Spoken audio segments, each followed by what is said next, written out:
Hello and welcome to our New Mexico history course.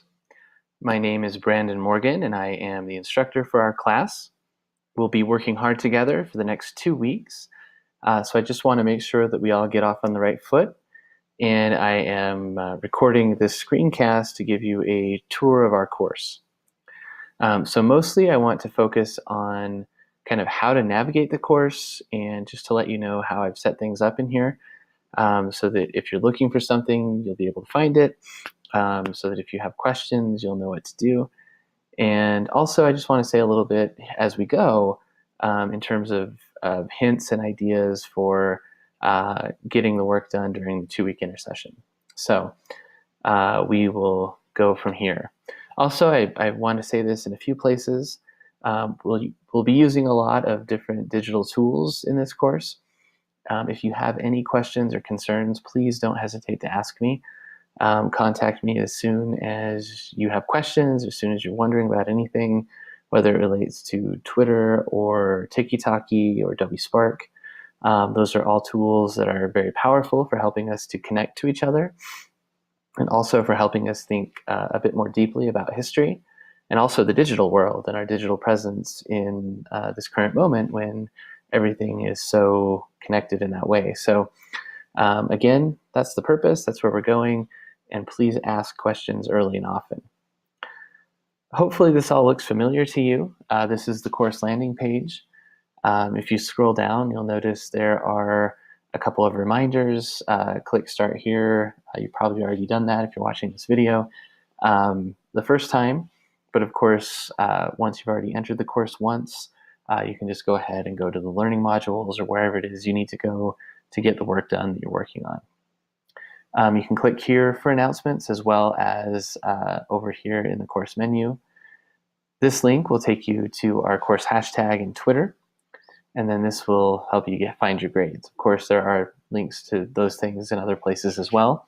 Something else to note is that like many computer programs, or many computer platforms, digital platforms, our course is set up so that there are multiple ways to access any one thing.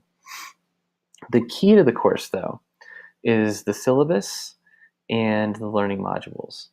So as long as you understand the syllabus, you have tabs on what all the assignments are, you've looked ahead and you know what's coming due over the 2-week period that we're working together, and then you follow through the learning modules. The learning modules walk you through step by step everything you need to do in each unit. Each unit lasts 2 days so that you can complete all of the work.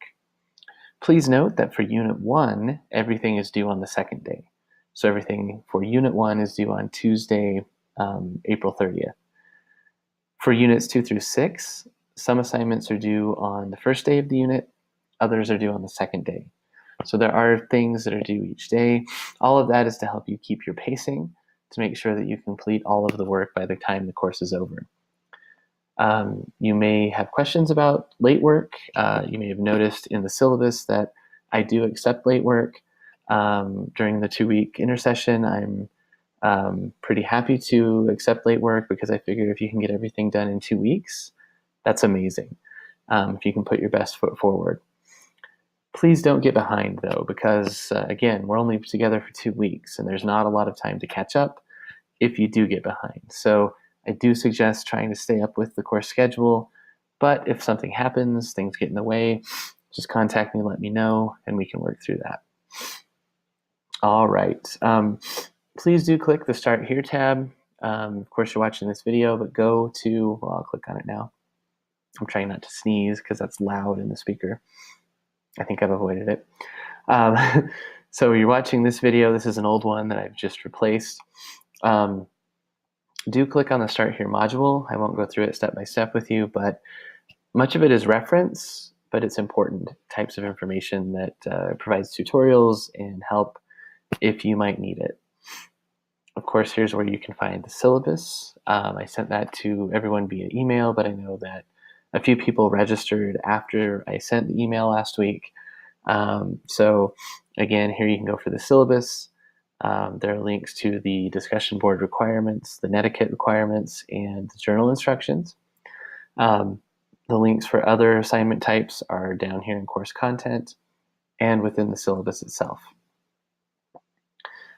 Please do look at the information in instructor info. There's a picture of me and my family a couple of years ago at the Balloon Fiesta. This contains a bit of background information about me, but also my contact info, when you can contact me, and what you can expect from me in terms of response time, late work, and so on, and then what I expect from you, as well as right here, the Medicate policy. So please be aware of all of those things. Okay, the course schedule is the same one that's in the syllabus. It's just linked here for quick access, and the Blackboard calendar if that's something you want to use. All of these links here contain information specific to those assignment types. But as I mentioned a minute ago, if you click into the learning modules, you understand the syllabus, you'll be on track for the course. So as you can see here, the learning modules are set up chronologically. Each unit covers a certain time frame. You just click into the right one and get started on the work. As I've mentioned in the syllabus, you can work ahead.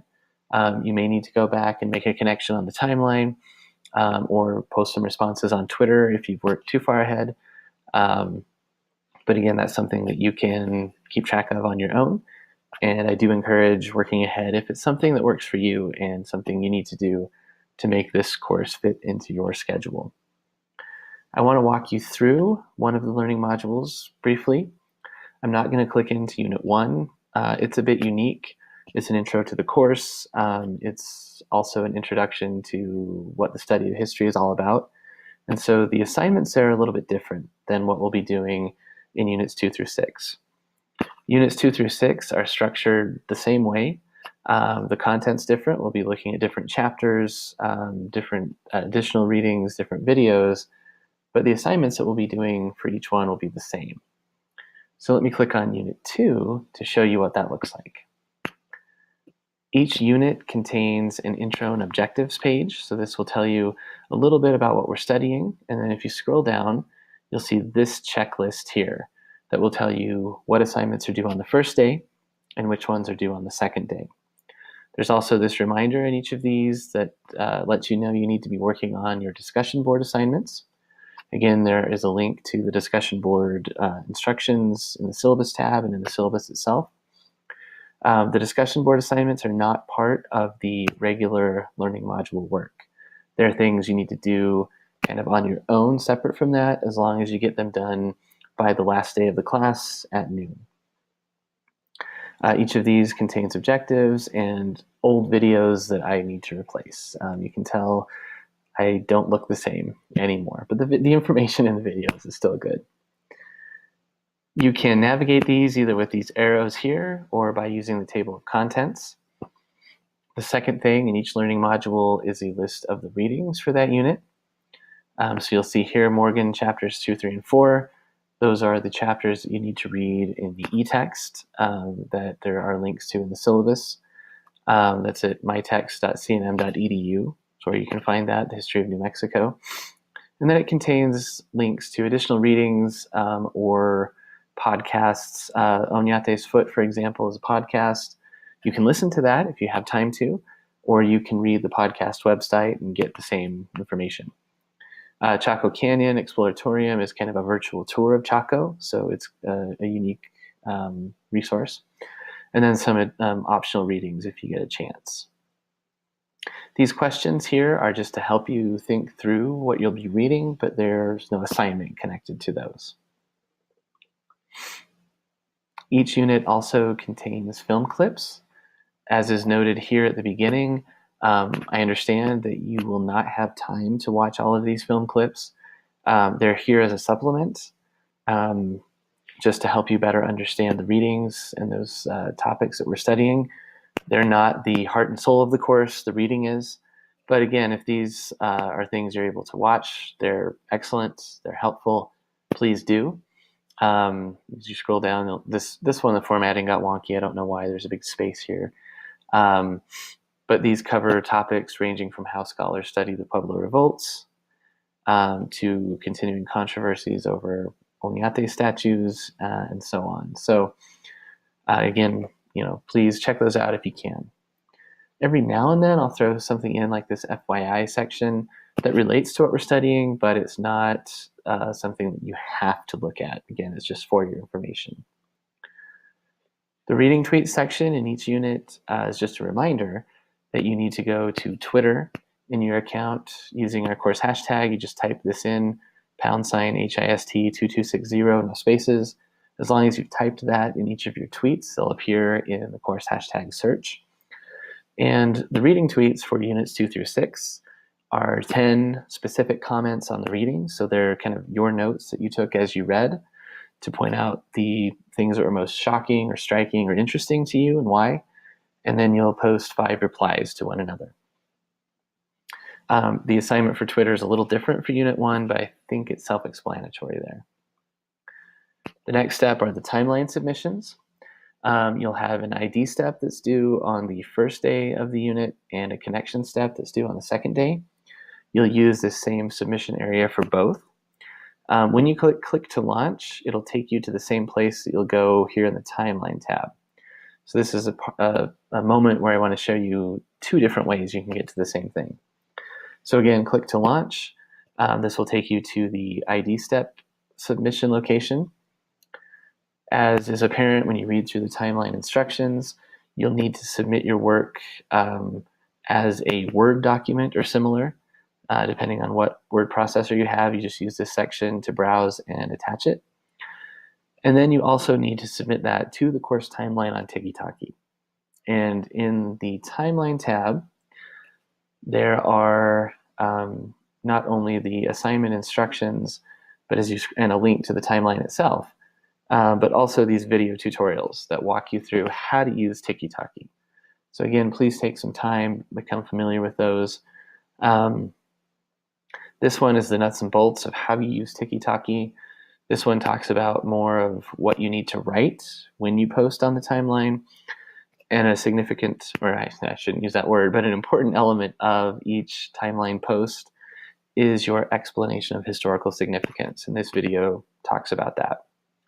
As you scroll past all of those, here are all of the submission folders. So again, if you're wanting to submit for Unit 2, you can click on the timeline tab in the course content section, as I just did over here, and get here as well, where you can submit the timeline step and the connection step.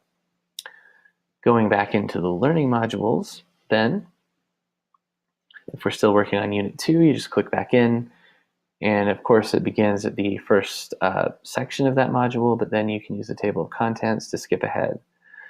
This time you want to go to the journal. The journals are set up in the same way, where you click to launch, or you can use this tab over here to get to the journal. If you know I've done everything, I don't need to click back into the learning module, I'll just click journals and pick Unit 2. And then at the end of each one, there is this self-assessment and looking ahead. This reminds you what you needed to have completed over the past 2 days for the given unit that we're working on. And it also tells you what assignments are coming up. These are assignments that are not included in the regular learning modules, but things like the discussion board assignments, the final project steps. Hopefully all of that makes sense. Again, click through all of these areas of course content so that you can see what's there, especially in terms of resources like video tutorials. See what's there in the extra credit as well, and then use the learning modules to make sure that you've completed everything when you need to complete it. Course communication, I do post announcements on a fairly regular basis, so check those. This will take you to an email that will email me through your CNM, or email each other through your CNM email account, or you can just use your preferred email account. Online office hours, click this and it will take us to Blackboard Collaborate, where we can communicate. My grades, of course, is where you can check your grades. Pronto IM is new. This is the thing that replaced the Blackboard IM. I don't know how it works yet. I haven't been able to set it up, so we'll see if we can get on there together. If not, again, I try to be very accessible. You can email me. I try to get back as quick as I can because this is a short class. You can use my text message number, or you can talk to me through Twitter. I try to be as responsive as possible during the intersession because I know, again, that we're all working together in a very short time frame. Let's see. Please do take advantage of these CNM libraries, especially for the final project, the work on that. These are kind of troubleshooting if you have technical issues with Blackboard, and then there are other student resources there as well. The thing I really want to emphasize here is ask questions early and often. I look forward to getting to know each of you and to learn more about your ideas and your perspectives on New Mexico history over the next couple of weeks.